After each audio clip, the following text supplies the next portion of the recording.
Fala galera, estamos entrando aqui ao vivo para mais uma edição aí do nosso programa todo dia, de segunda a sexta, meio-dia. Não, todo dia não, de segunda a sexta, meio-dia, estamos lá. Esse programa a gente fica 1 hora tirando dúvidas e falando sobre as ferramentas disponíveis para a odontologia digital. E nesse programa aqui de hoje a gente vai falar com o laboratório Obra Prima, que eles já estão prontinhos aí, daqui a pouco vão entrar aí com a gente, respondendo todas as dúvidas aí que o pessoal sempre pergunta. Seja você um dentista que quer entrar para o digital, se você já está no digital, pode ter certeza que você vai sair dessa live diferente hoje. Porque a gente sabe disso porque todos os dias a gente vê os dentistas com as mesmas dúvidas. Então, assim, a gente já tinha separado algumas e o pessoal foi perguntando mais. E você, com certeza, vai aproveitar bastante os benefícios do que a gente vai falar aqui hoje, tá? Eu vou chamar aqui o Luiz e o Newton lá do Laboratório Obra Prima, que eles já estão aguardando aí por nós.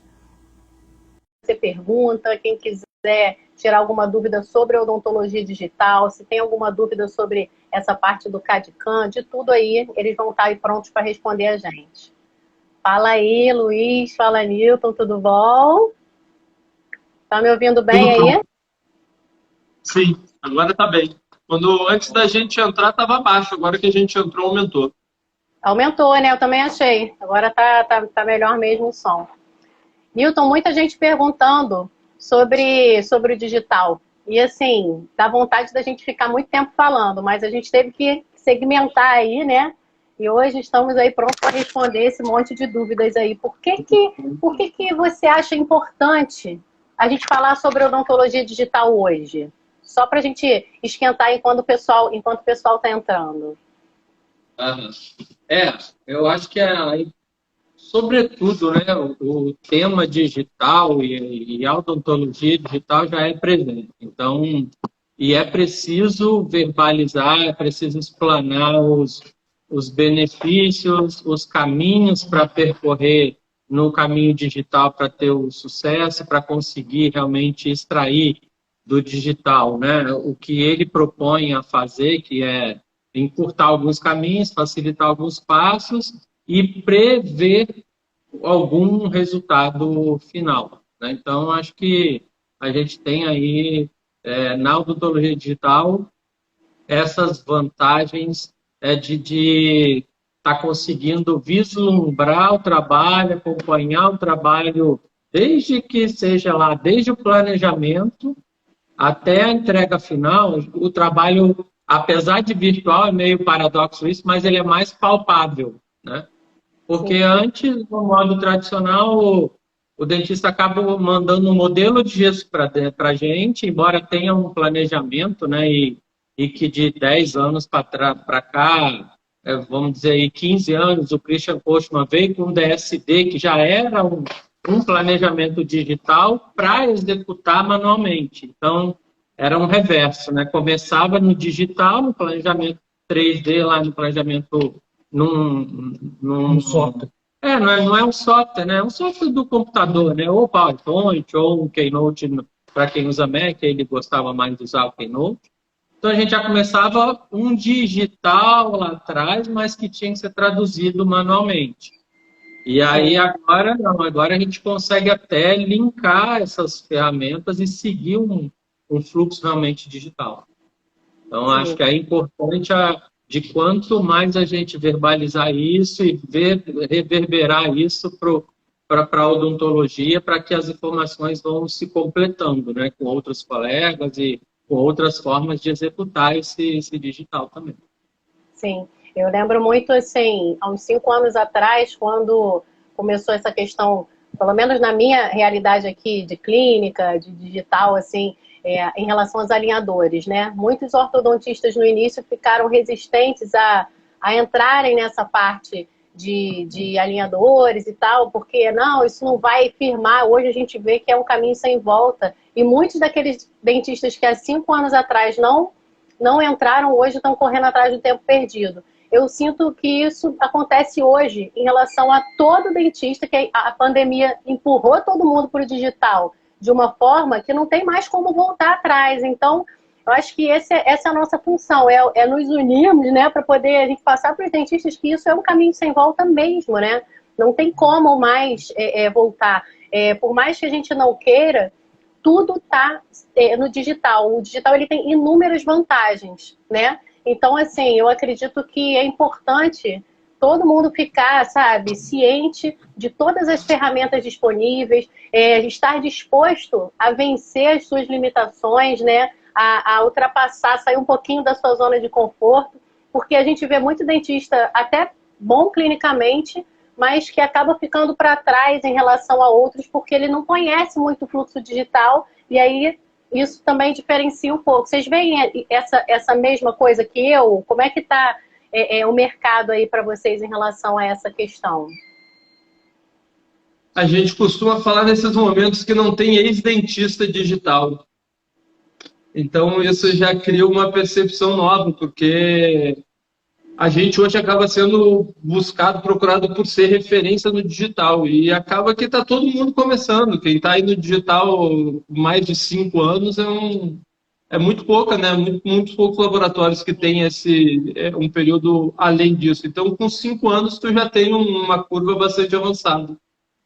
E aí a gente acaba respondendo tanto o pessoal que quer virar chave quanto o pessoal que já virou. Então, enquanto tem alguns questionando, fazendo essas perguntas, né, que mandaram para a gente aí, só funciona para unitário, se precisa afastar, eu não vou. Então, esse monte de questõezinhas, quem já está vivendo o digital não questiona mais isso, né? Exatamente. Então, isso que tu falou de tempo perdido, quanto mais acaba protelando, não que a gente esteja fazendo aqui uma apologia, entre no digital de qualquer jeito. Tem que entrar no digital bem calçado, obviamente, mas esse pessoal que está esperando, que está aguardando, a cada ano que passa são vivências, né, que tu vai perdendo. Então, tu vai perdendo uma época de construção de conhecimento que quando tu entrar mesmo, cara, quem já começou há 2, 3, 5 anos, já vai estar muito lá na frente, né? Exatamente. E assim, não adianta a gente ficar batendo nessa tecla que por melhor que o dentista seja, não tem como. A gente não tem como, ele não tem como dizer que não tem como mais trabalhar fora do digital, seja ele mostrando alguma coisa pelo celular, vendo um arquivo em STL, tudo isso faz parte do digital, né? Até a gente conversou há um tempo desses sobre isso. Ele recebeu um exame por computador, ele já está começando no digital. Então, eu acho que isso é importante muita gente entender, né? O digital não é apenas o trabalho em si, mas é ele começar a se informatizar porque está casadinho, a informatização junto com o digital. Eu vejo muito essa limitação, sabe? Da informatização para quem quer migrar para o digital, eu vejo isso como uma barreira, né? Então, assim, às vezes, o que a gente pode dizer aqui para esses dentistas que estão nos assistindo e que vão assistir futuramente rompe essa barreira, vai ter que aprender, vai romper, se todo dia mexer um pouquinho já vai ficar melhor, e é isso, né? Todo dia alguém mexe no aplicativo, né? Exatamente. Não tem jeito, aí tá super presente. E aqui, no laboratório, o dentista, mesmo ele não tendo scanner nenhum, não tendo, nem utilizando o serviço de scan service, que aí a gente vai depois entrar e falar, ele já é digital. Mesmo assim, porque ele vai executar uma moldagem primeira para um planejamento, a gente vai fazer o planejamento digitalmente, aí vai enviar para ele. Então, quando ele ainda assim preferir, ou pela odontologia clássica, ele trabalhar com moldagem, o nosso processo aqui interno é todo digital também. Então, assim, hoje em dia, todo dentista está no digital. Exatamente. Então, se o cara só faz foto também, mesmo fazendo moldagem com moldeira, uma foto também já é mais um fator do digital que está sendo contemplado, né? Exatamente. Aí mais o DSD, tem gente que escaneia a moldagem, né? O molde, né, no caso. Tem várias formas de participar aí digitalmente do fluxo, né? Mas, obviamente, que trabalhar com o scanner, tu está eliminando 2 importantes processos que, inevitavelmente, eram erros, que é moldar e vazar gesso. Então, esses processos a gente elimina mesmo no momento que a gente escaneia. Vamos falar, então, agora da mão na massa, né? O que a gente vive diariamente aqui, né? Para quem Você está ainda não ouvindo está bem, Lúcio, para deixar aqui? agora estou ouvindo direitinho. Se precisar, eu acompanho mais. Não, tá tranquilo, estou ouvindo aí. O pessoal tá ouvindo, quem tá vendo a live aí, diz aí se o som tá legal, tá bom? Eu vou começar a perguntar aquelas questões que o pessoal colocou no Instagram aí, e é muito da nossa realidade. Realmente as perguntas são sempre as mesmas, e é impressionante. Então é a dúvida de todos e da maioria, a gente está aqui para ajudar. E se você ainda não entrou no digital, com certeza você já vai estar bem à frente de muita gente com todas essas respostas que eles vão nos dar aqui. Eu posso fazer a primeira pergunta? Claro. Então vamos lá. A primeira pergunta. Vamos lá. Quais os materiais que nós temos disponíveis hoje para trabalhar com o digital? Materiais restauradores? Isso. Né? Claro. Só fazendo esse adendo rápido, não tem muita distinção do fluxo digital e não digital em termos de materiais, né? A gente acaba tendo alguns materiais, principalmente os híbridos, né, as resinas compostas, que eles estão mais disponíveis no fluxo digital, mas vou botar mais perto para o Newton responder, mas o pessoal às vezes fica achando que eu quero saber esse monte de opções que tem e tal, e a gente acaba sempre dizendo que são meia dúzia de opções para diversas soluções. Então, não existe uma gama infinita de materiais e de opções. Ali é meia dúzia que aí o Newton aborda agora. Fala aí um pouquinho dessa meia dúzia aí pra gente, Newton. Lembrando que quanto mais a gente puder esclarecer, melhor. Muito bem. Então, se tratando de materiais especificamente, todos os materiais restauradores que a gente tem hoje vão ser usados tanto no fluxo tradicional quanto no fluxo digital.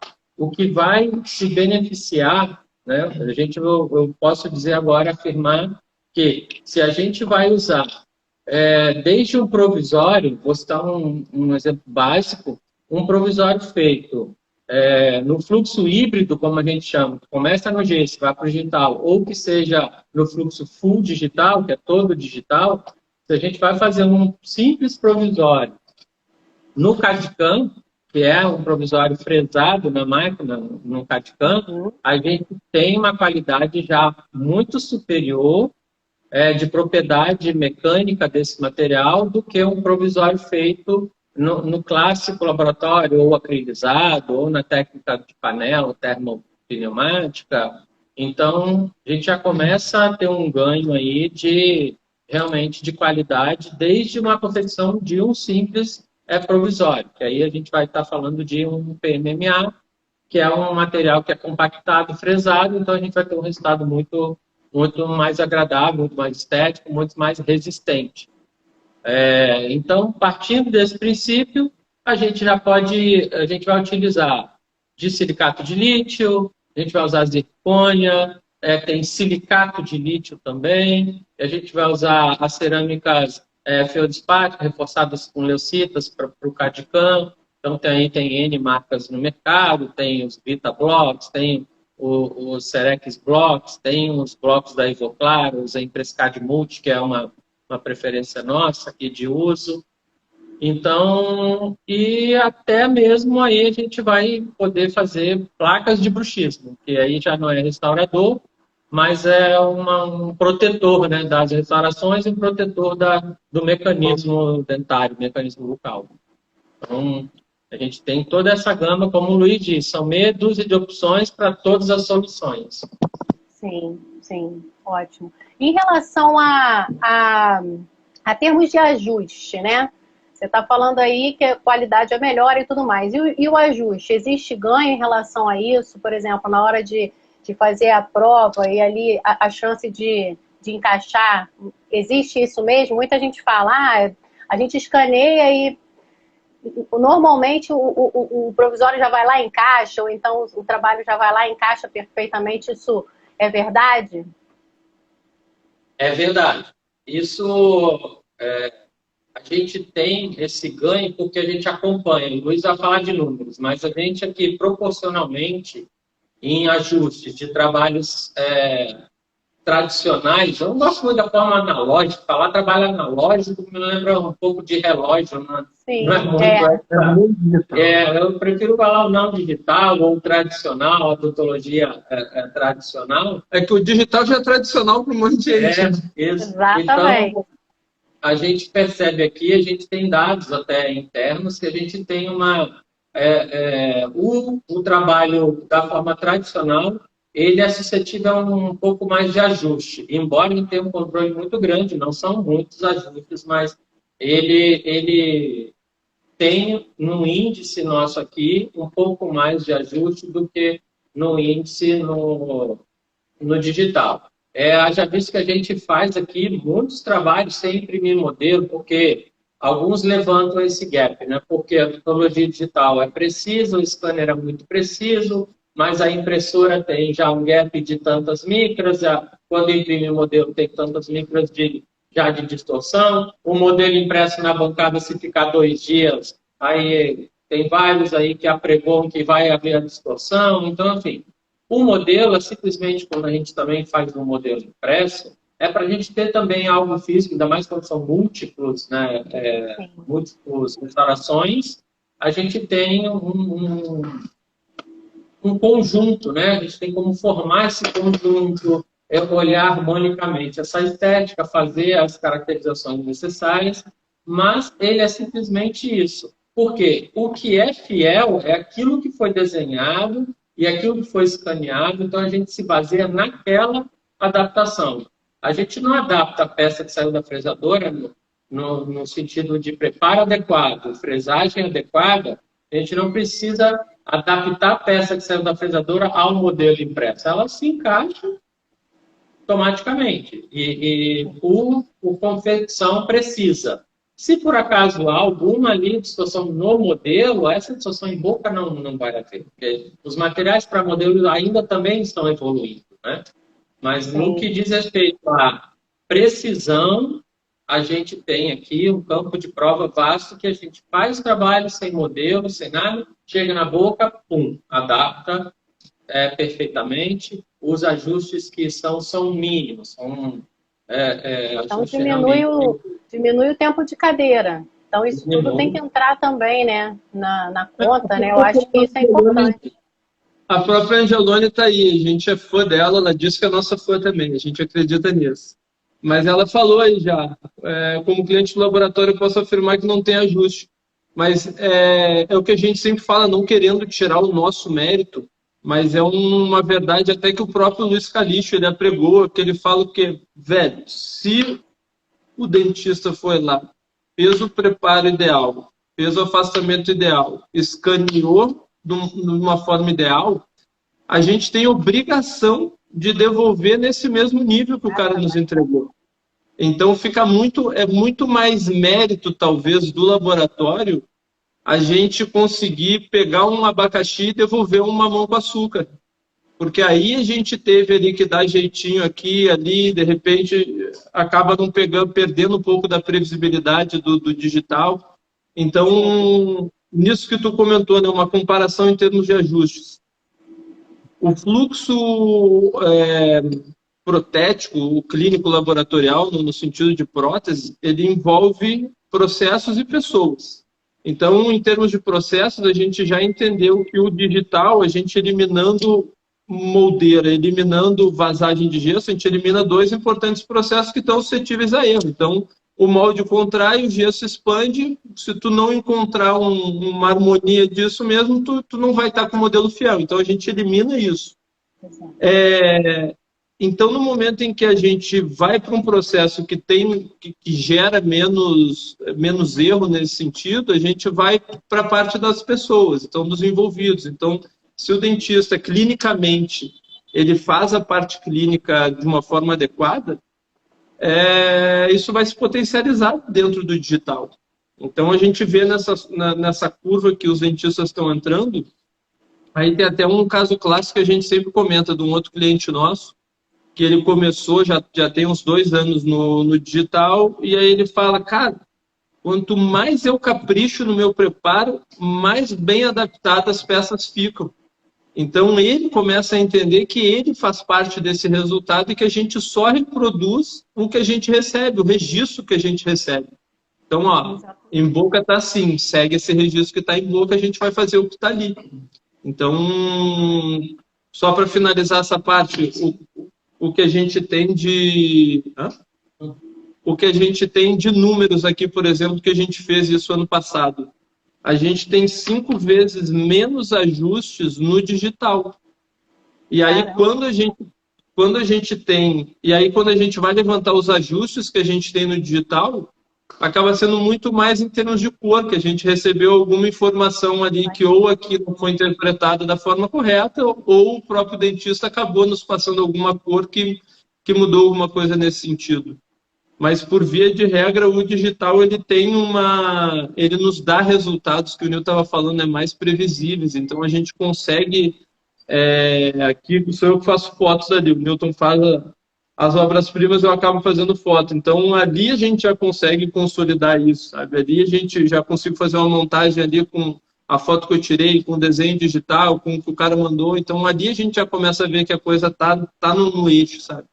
Então... Eu vejo isso muito claro também, Luiz, quando, por exemplo, o dentista está migrando para o digital e ele contrata, né, o scan service. E aí eu ligo sempre para conversar sobre o trabalho. Vamos supor que seja uma coroa.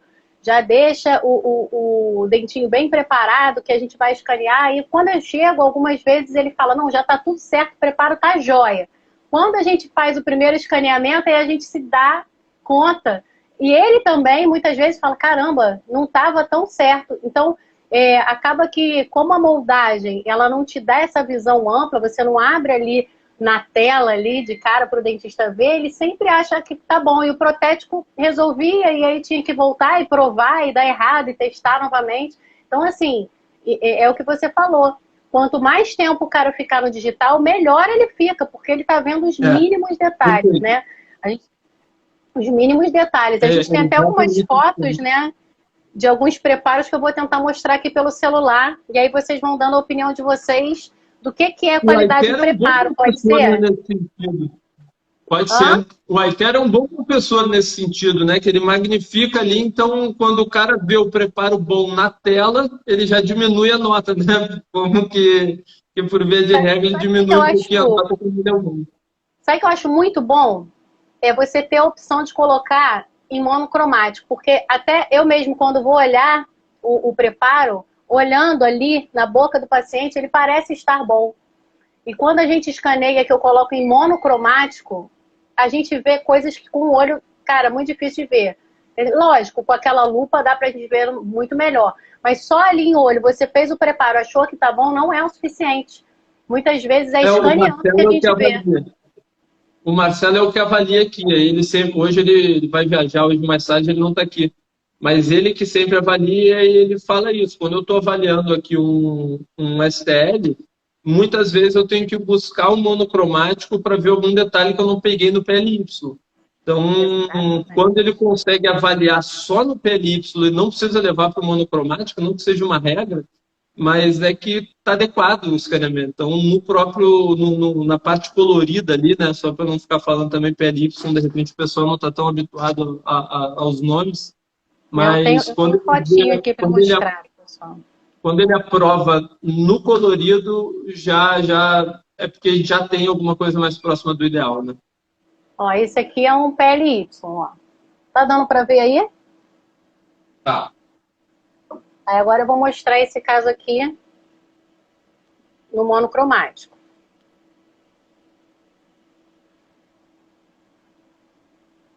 Não sei se vai estar dando para ver nos mínimos detalhes, né? Não dá. Tenta mostrar se você conseguir mostrar na sua tela. Deixa eu ver o que é que eu mostro aqui. Se você conseguir mostrar na sua tela é bom, porque a gente ainda não, quando a gente estiver fazendo a live junto, a gente vai conseguir projetar melhor, né? Mas a diferença do monocromático é muito boa, é muito vantajosa. Então eu acho que já começa o benefício do digital por aí. Começa o benefício por aí, pelo menos é o que eu vejo, né? E começando a falar mais profundamente sobre o restaurativo, né? Se a gente precisar mostrar alguma coisa, aí você separa aí essas fotinhos e a gente mostra. Mas falando mais sobre essa questão do restaurativo, muita gente pergunta as mesmas coisas em relação a fio retrator, né? Precisa tirar vamos puxar essas perguntas aí que estão boas, essas perguntas aí. Vamos lá. O pessoal tava com dúvida aí, ó. Vou começar aqui, ó. Vou pegar a primeira que está aqui, ó. Quando recebemos o escaneamento e os preparos não estão bem expostos com o fio retrator, qual a ação? O que fazer? Essa pergunta acho que parece ter sido de algum laboratório também, né? Mas quando não tem o fio retrator e o preparo não está muito exposto, tem jeito para isso?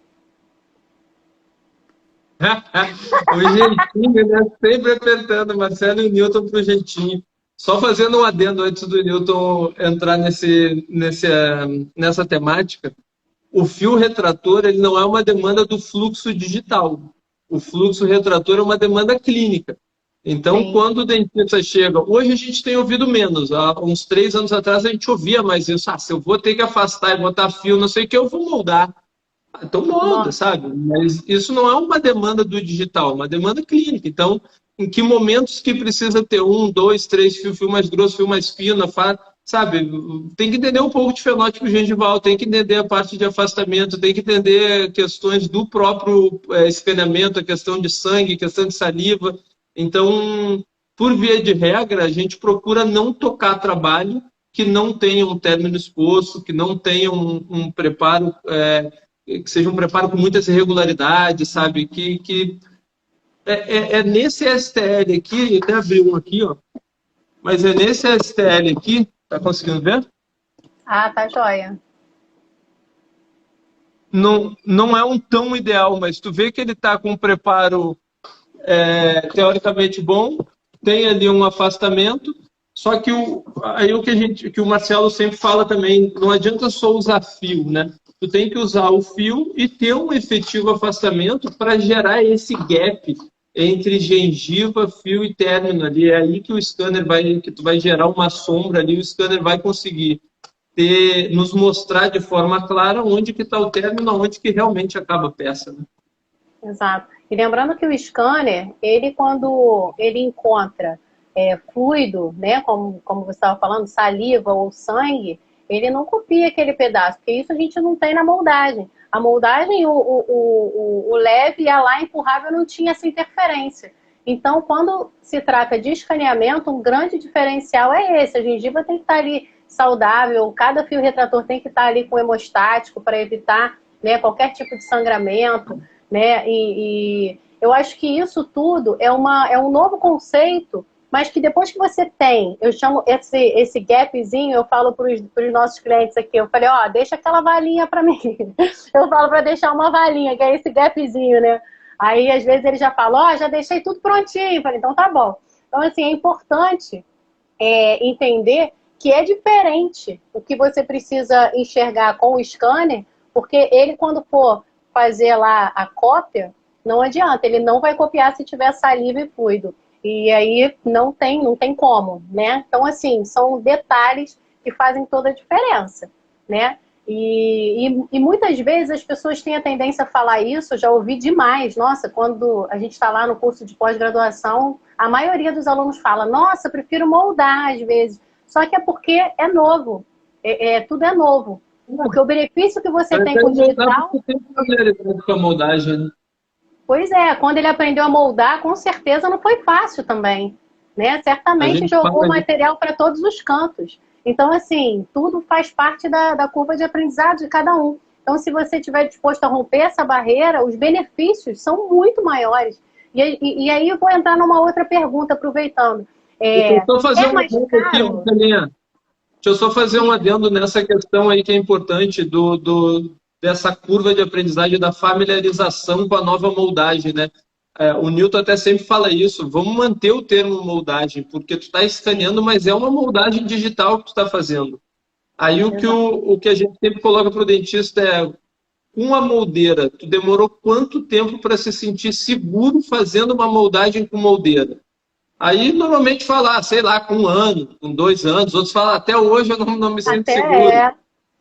E aí, Exatamente. quando o pessoal passa isso para o digital, o cara fala que com 5 escaneamentos eu já começo a ficar mais tranquilo, com 10 escaneamentos eu já estou ficando super seguro, aí com 20 escaneamentos está dando aula. Tá? Então, é muito rápido isso. Então, tu pegar 20 casos escaneados, pô, tu já falando, sabe, num nível muito, muito à frente da galera que tá fora ainda disso, né? Exatamente, exatamente. E assim, não tem como. A gente percebe isso na prática. Os dentistas que começam a começar, seja com pequenos passos, ele avança muito rápido, realmente. A gente vê que é uma realidade. E às vezes aquilo que parece um bicho de 7 cabeças, meu Deus, o digital está muito longe de mim. Quando ele começa a usar, ele vê que não era um bicho de 7 cabeças e muito pelo contrário. A gente está aí para isso, né? Para ajudar o dentista a migrar para o digital e colher os benefícios do digital, que realmente são infinitos, né? E aí, voltando àquela pergunta que eu ia fazer, é mais caro? Todo mundo me pergunta isso. Ah, mas aí o digital é mais caro? E aí acaba trabalhando no tradicional, né? Como é que é para falar? Não é analógico, é tradicional mesmo, né? O tradicional que tinha que ser mais caro. O Newton fica aqui fazendo toalete do monte de gesso aqui, aí que tinha que, o digital tinha que ser mais barato, né? Mas a gente aqui, pelo menos, não. A gente não cobra mais caro o digital. Mas esse é um ponto também que a gente nem fica batendo muito nessa tecla, porque em breve a gente nem vai ter mais o setor de gesso. Então, a gente já tem aí desde o ano passado uma entrada muito maior de escaneamento do que molde, né? Então, ano passado já reduziu muito metal também, tudo, a gente migrou muito para a zircônia, né? Então, o próprio fluxo digital já está mostrando para a gente que em pouco tempo aí a gente vai poder abrir mão do que não é digital e ficar só mesmo nos STLs, né? Pois é, então é a oportunidade de mergulhar, né? Não? Eu vou fazer algumas perguntas do pessoal que tá perguntando aqui nos comentários aqui, tá bom? Para começar no digital, qual seria a primeira etapa? Quem não sabe nada, quem está ali, não sabe por onde começar. O que ele tem que fazer primeiro? Estuda. Quem perguntou isso foi TH Moraes. Primeira parada tem essa frase que já é até clichê, né? Mas é uma realidade, né? Que você precisa primeiro ser digital do que ter digital, né? Comprar simplesmente máquina fotográfica, comprar um software de desenho do sorriso, comprar um scanner, sabe? Comprar fresadora, que alguns dentistas acabam cobrando. Aí vira elefante branco, aí concordo que realmente não faz sentido. Então, tem um monte de curso, né? Tu tá promovendo agora um monte de lives aí, conteúdos interessantes nesse sentido. Tem um monte de gente que dá aula disso. Então, o próprio Newton fala aqui, quando o primeiro dentista ligou para ele, ele disse assim, eu deixo ele falar porque a gente já vai conhecendo o perfil do dentista à medida que ele vai falando. Então, quando fala de Pedro, a gente sabe mais de quem está falando de Pedro que de Pedro mesmo, né? Mais nesse sentido. Então, eu acho que o primeiro ponto é estudar mesmo e entender como é que a galera que já está no digital, aonde que estão os benefícios, aonde que foi ruim, aonde que barreira teve que superar. Vai pegar atalhos, né? Estudar é pegar atalhos nesse sentido. Sim.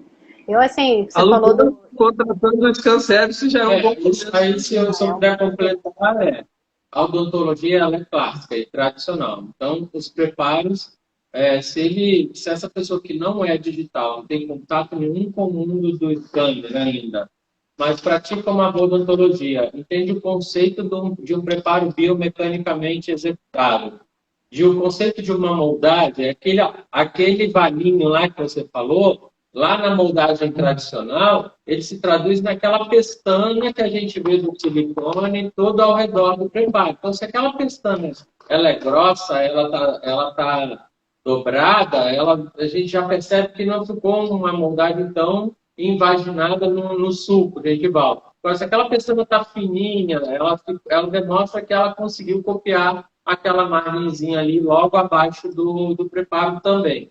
Então, se essa pessoa consegue fazer esse tipo de trabalho no clássico, na odontologia tradicional, se ela consultar, aí é que a gente entra, a gente já teve parceiros, agora a gente tem a parceria com a Digitalize.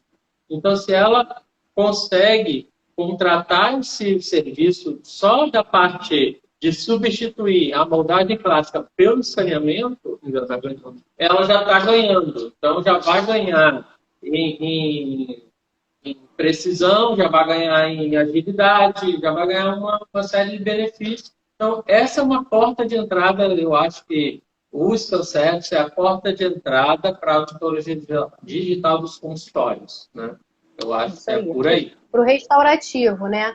Eu vejo que, assim, muitos dentistas, eles já podem se informatizar e se digitalizar simplesmente pedindo para a radiologia o exame em formato digital, porque muitos deles ainda estão naquela, né, do impresso. Então, se ele já começar a estudar, como o Luiz falou, como ele vai analisar uma tomografia num software, isso ele já está ganhando já um pouco de experiência no digital, né? E aí, para você entrar no procedimentos restaurativos, realmente, contratando o ScanService, eu também acredito que seja a maior opção, não é à toa que a gente entrou nisso, porque eu vejo que muita gente não tem a condição de ter aquele scanner no momento, né, ou ainda está estudando, fazendo, né, as pesquisas para saber qual é o ideal, e nesse momento ele não precisa não participar do digital, ele já pode ter contato. Ele já vai, pelo menos, ele não vai ganhar só na precisão, só no resultado, ele vai ganhar também conhecimento.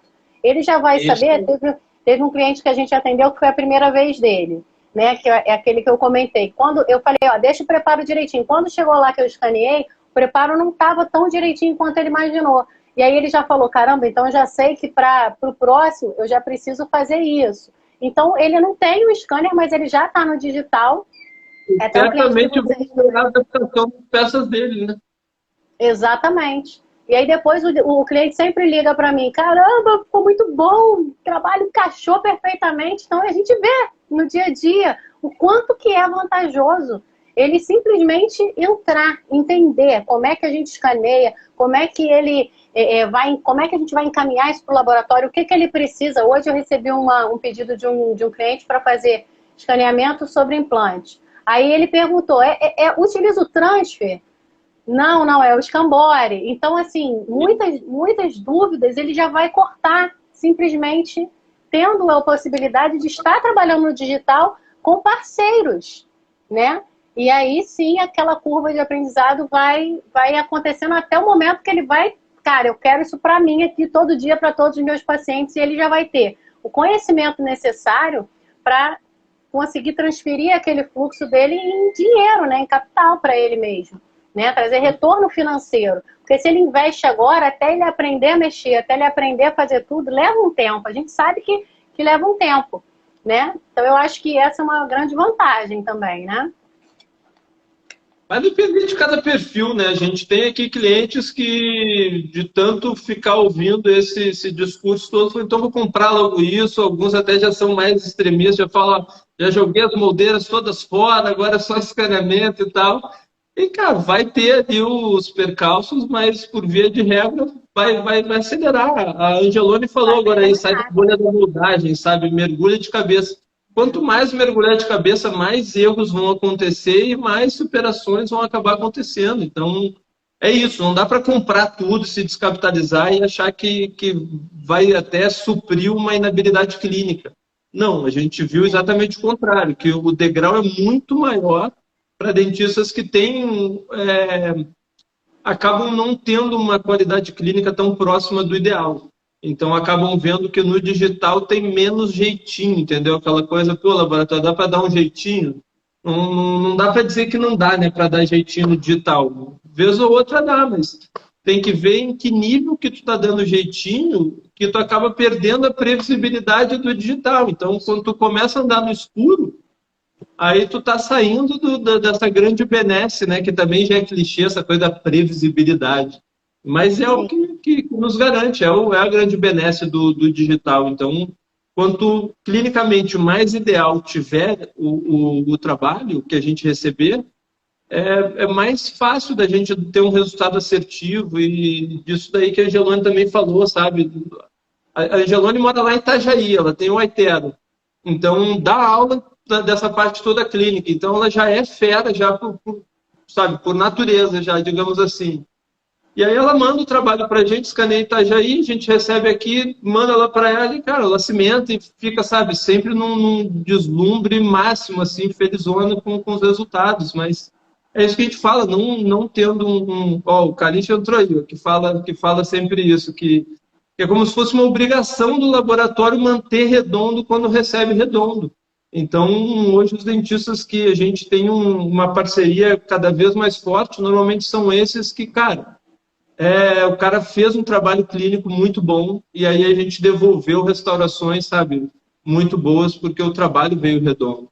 Ó, o Cadê até falou aí de um caso que ele vai cimentar hoje aí, um caso do Maurão aí, um inferior inteiro. Também foi isso, de São Paulo. Então, chegou pra gente aqui o trabalho redondinho. Nosso cadista até falou, pô, poderia ter mais uns 20 desse daí, né? Porque até para o cadista acaba sendo melhor, sabe? O cara é técnico, o cara sabe todas as questões de anatomia, de oclusão, obviamente que dentro de um certo limite, porque cada um tem o seu entendimento, mas ele vai estar imprimindo ali o conhecimento dele. Quando chega um caso com muita limitação ali, cara, aí começa um monte de jeitinho, perde a tal da previsibilidade, né? E isso a gente acabou falando demais de gente de fora, né? De Itajaí, de São Paulo, do Rio Grande do Sul, mas a gente tem gente aqui do nosso lado que tem o mesmo recurso. Então, assim, não existe distância. Tem um cliente na Barra, então o Dr. Tiago Romero.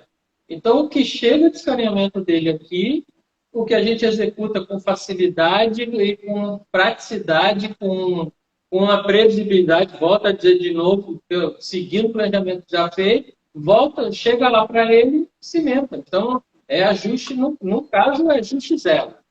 Ajuste zero. Né? Nesse caso. O digital, na real, é para isso, né? Porque sempre fala que o ideal é chegar em boca não ter broca.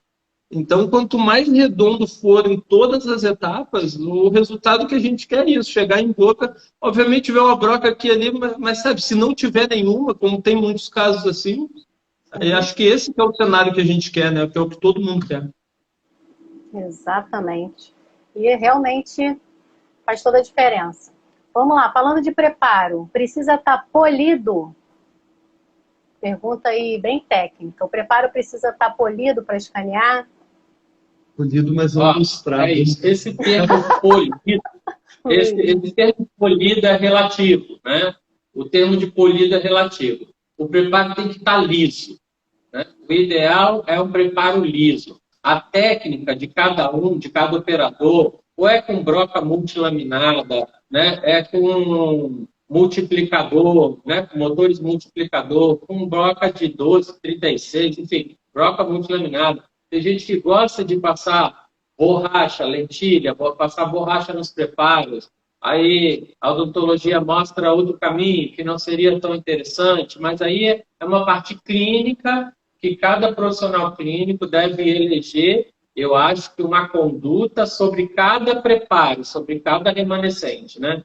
Cada remanescente tem uma estrutura, então aí a conduta clínica lá na hora de vai polir, vai hibridizar essa dentina, ou só alisar com broca multilaminada, aí é uma conduta clínica. Mas o ideal é que o preparo para ser escaneado, que ele seja um preparo liso, né?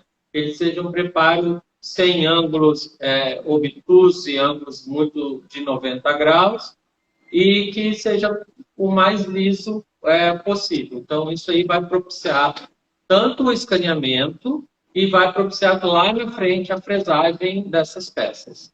Aí é tu que fala, né, Marcelinho? Entregar aquele polimento brilhante, como é que fica lá no escaneamento, né?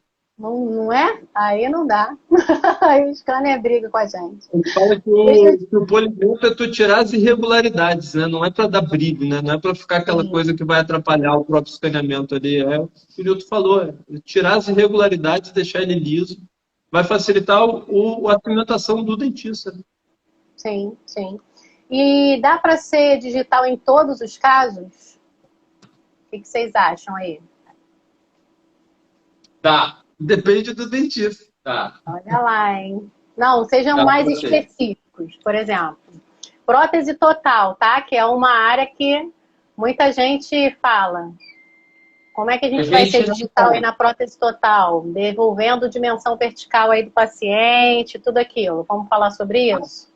A gente não faz, mas já é feito, né? Já tem vários softwares para isso, já tem várias empresas, vários materiais disponíveis, então já existe sim. Tem uma colega lá em São Paulo, a Renata Vano, então ela é fera na reabilitação essa total, né? Prótese total no fluxo digital, então ela é fera. Então é possível sim fazer. É possível fazer reabilitação dentro gengival no fluxo digital? É possível. Sai daqui vai para a doutora Angelônia, vai para o SEDEC já. É possível. Então, hoje em dia, a gente consegue fazer todo tipo de prótese no fluxo digital. Qual foi o passo a passo desse caso aí, Nilton? Qual foi o passo a passo aí? Começou como? Ela escaneou o paciente, te mandou? Fala aí o passo a passo. Desde lá, a gente já fez 2 jogos provisórios para essa paciente. Então, a gente fez um provisório mais ou menos imediato, as extrações. É uma paciente que não consegue fazer enxerto para ter os implantes nessa região. Então, tem uma condição clínica lá que não possibilitou ela fazer os implantes. Então, foi feita uma prótese dentro gengival sobre dentes. Então, lá atrás, a gente fez um provisório já para ser imediato a esse tratamento. Ela tinha, na verdade, me parece, implantes lá muito antigos e que reabsorveram, ela perdeu esses implantes e, enfim, não é possível mais colocar. Então, a gente fez um provisório, primeiro um planejamento digital, né, sobre escaneamento. Fizemos um provisório já para imediato as extrações, as cirurgias, ela já colocar a paciente de provisório. E aí, depois disso, ficou um tempo, a gente já fez um segundo jogo de provisório, uma segunda peça provisória, para ficar realmente, depois da gengiva acondicionada, depois dos tecidos estabelecidos nos lugares, tudo certinho, a gente fez um novo provisório para ela. E agora chegou essa fase de fazer realmente uma prótese definitiva.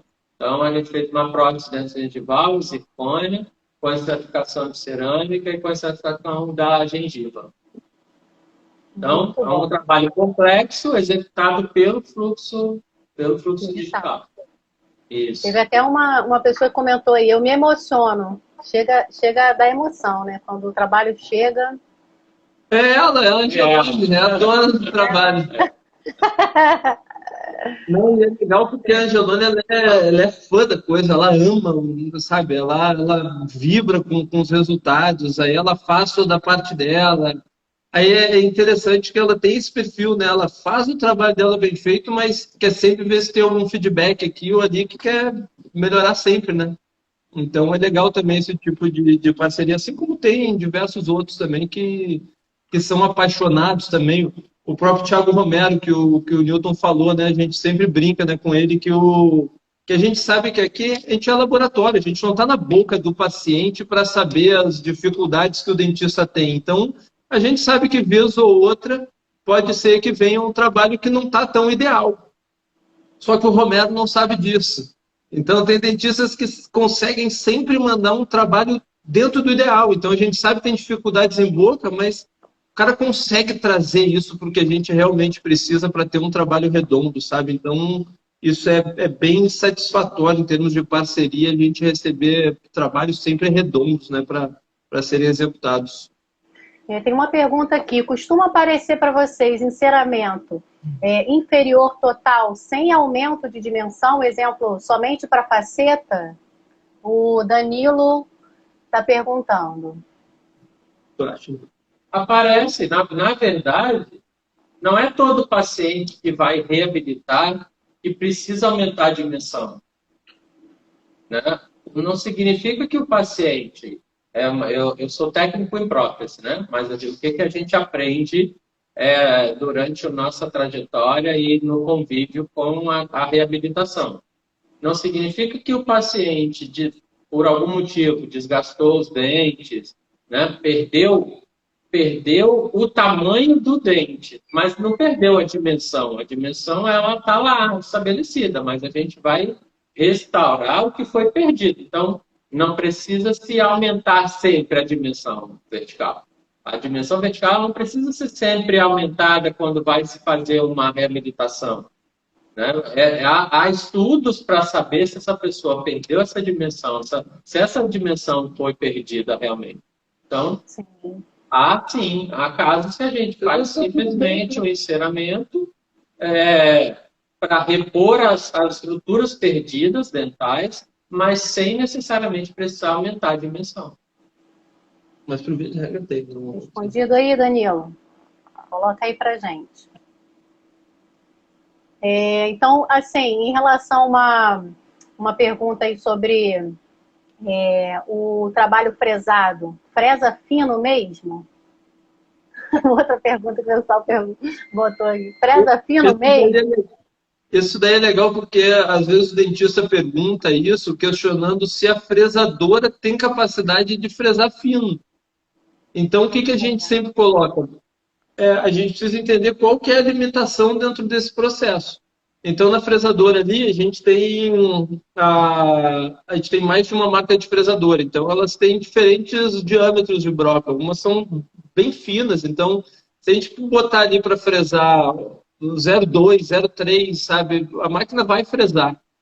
A questão toda que limita esse processo é o material em si. Então, se tu procurar o manual da marca lá do silicato, ele vai te dizer que no momento, determinadas áreas da restauração que tu tiver 0,4, 0,5 já é uma espessura crítica. Então, eles já recomendam a partir de 0,6. Então, quando a gente responde essa questão de se fresa fino mesmo, a gente sempre responde que sim, mas a gente vai estar já numa zona meio crítica já cara, o material não foi feito para ser fresado, né, com essa espessura.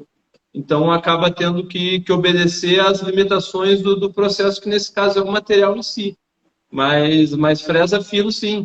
É porque o pessoal também vê muito antes do digital todo, era feito cerâmica sobre refratário. Então, tinha aquelas lâminas muito finas mesmo, né?